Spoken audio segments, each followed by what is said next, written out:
اسلام نے انسان کو زندگی گزارنے کے طریقے بتائے اور اسلام نے آ کر انسانیت کے حقوق بھی بتائے.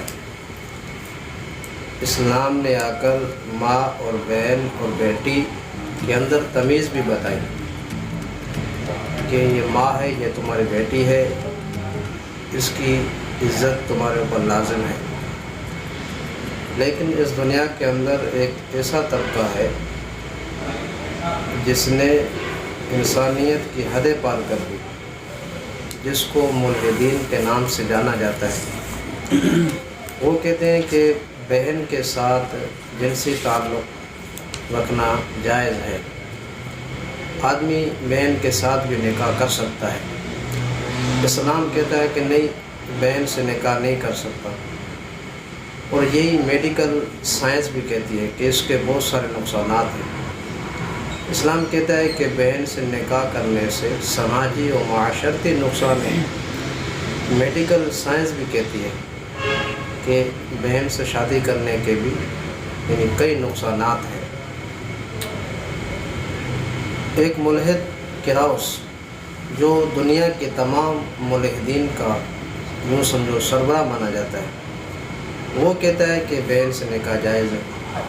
If you ask me the question, is it, and this is an interesting question, if a brother and a sister loved each other and used contraception, is there something absolutely morally wrong about that?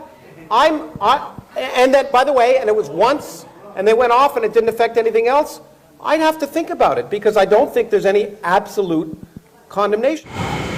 لیکن پھر ایک اور ملحد حارث سلطان، وہ کہتا ہے کہ نہیں، ایتھیزم اور الحاد نہیں کہتا کہ آپ بہن سے نکاح کرو، بلکہ یہ ایک فلسفے کی بنیاد پر یہ کہا جاتا ہے. ایتھیزم صرف ایک نگیشن ہے. آپ نے زندگی کس طرح گزارنی ہے، اس کے لیے ایتھیزم آپ کو نہیں کہتی کہ آپ نے زندگی اچھی گزارنی ہے یا بری گزارنی. ایتھیزم صرف ایک نظریہ ہے. دو بھائی اور بہن ہیں، ان کو آپس میں پیار ہو گیا، وہ آپس میں سیکس کرنا چاہتے ہیں، تو تم کون ہوتے ہیں ان کو روکنے والے؟ تو ہم اس کا نظریہ یہ دیتے ہیں کہ کانسیکوینسز کیا نکلتے ہیں. بہن بھائی ہیں، آپ کون ہوتے ہیں، اس کا کانسیکوینس کیا نکلے گا. آج 10 بندوں نے کہا، کل 100 بندے کہیں گے.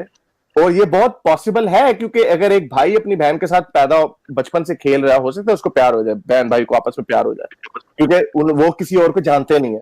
اس کے کانسیکوینسز کیا نکلیں گے. ٹھیک ہے، اگر ہم اس کا لکونہ رکھیں گے کہ بھائی آپ بچے نہیں پیدا کر سکتے، تو اس کے اوپر بھی بعد میں فریڈم موومنٹ اٹھے گی کہ ہم کیوں نہیں کر سکتے. اب 50 لوگوں کو ہو گئے ایک سوسائٹی، مجھے پوائنٹ پورا کر لینے دیں. ایک سوسائٹی میں اب ہم نے عام کر دیا کہ بہن اور بھائی آپس میں شادی کر. جو باپ اور بیٹی اور ماں اور بیٹے کا رشتہ ہے، وہ بڑے آرام سے ڈسکریڈٹ ہو جاتا ہے کہ اس میں پاور ڈائنامکس بدل جاتی ہے. وہ تو بڑا آسان ہے، اس کو رد کرنا بڑا آسان ہے. کہ آپ اسی لیے مغرب میں اگر کوئی بڑے عمر کا آدمی ہو، وہ 18 سال کی لڑکی سے شادی کرے تو اس کو برا سمجھتے ہیں، اس لیے کیونکہ اس نے اس کو گروم کیا ہوتا ہے. گرومنگ، اس نے اپنی پاور کو غلط استعمال کیا ہوتا ہے. ٹیچر اپنی اسٹوڈنٹ کے ساتھ سیکس کیوں نہیں کر سکتا، پروفیسر، چاہے وہ 18 سال سے اوپر کیوں نہ ہو؟ وہ اس لیے نہیں کر سکتا کیونکہ اس کی پاور ڈائنامکس ہوتی ہیں. میں اپنا اثر و رسوخ استعمال کر سکتا ہوں، اس کو گرومنگ کر سکتا ہوں کہ بیٹا میرے ساتھ سیکس کرنا، میں بڑا اچھا آدمی ہوں.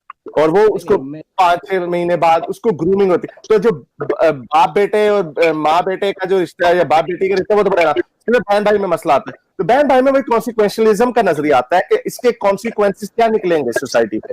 اگر 50% لوگ کہیں گے کہ ہم نے بہن سے شادی کرنی ہے، بھائی سے شادی کرنی ہے، تو ان کے بچے کدھر جائیں گے؟ ہمیں اپنی پاپولیشن کو سسٹین کرنے کے لیے ہمیں 2 بچے ہر کپل سے چاہیے ہوتے ہیں. بچوں کی تو میں نے بات ہی نہیں کی. سائنس صرف اتنا بولتا ہے نا کہ انٹر بریڈنگ ڈپریشن. میں یہی بتا رہا ہوں نا، میں یہی تو بتا رہا ہوں نا، میں یہی تو آپ کو بتا رہا ہوں کہ اس کو کانسیکوینشل اس کا کیا نکلے گا کہ ہمیں 2 بچے چاہیے. جب 50% پاپولیشن کہے گی کہ ہم نے بہن بھائی سے شادی کرنی ہے، تو ان کے بچے کدھر جائیں گے؟ اگر ان کو بچوں کی اجازت نہیں دو گے تو یہ بھی ایک موومنٹ اٹھے گی کہ ہمیں بچے چاہیے. اور اگر آپ نہیں، اگر اس کی موومنٹ کو آپ رد بھی کر دیتے ہیں، تو آپ وہ اپنی سوسائٹی کو سسٹین کرنے کے لیے کہاں سے لائیں گے بچے؟ اور اس کا ایک اور کانسیکوینس کیا نکلے گا؟ جو سسٹر اور بردر کا جو انکنڈیشنل لو ہے، ابھی تو ماں بچے کا، بہن بھائی کا انکنڈیشنل لو ہوتا ہے. اس کے بدلے میں انہیں کچھ نہیں چاہیے ہوتا، اس کے بدلے میں انہیں سیکس نہیں چاہیے ہوتا، اس کے بدلے میں انہیں پیسے نہیں چاہیے ہوتے ہیں. یہ ایک انکنڈیشنل لو ہے.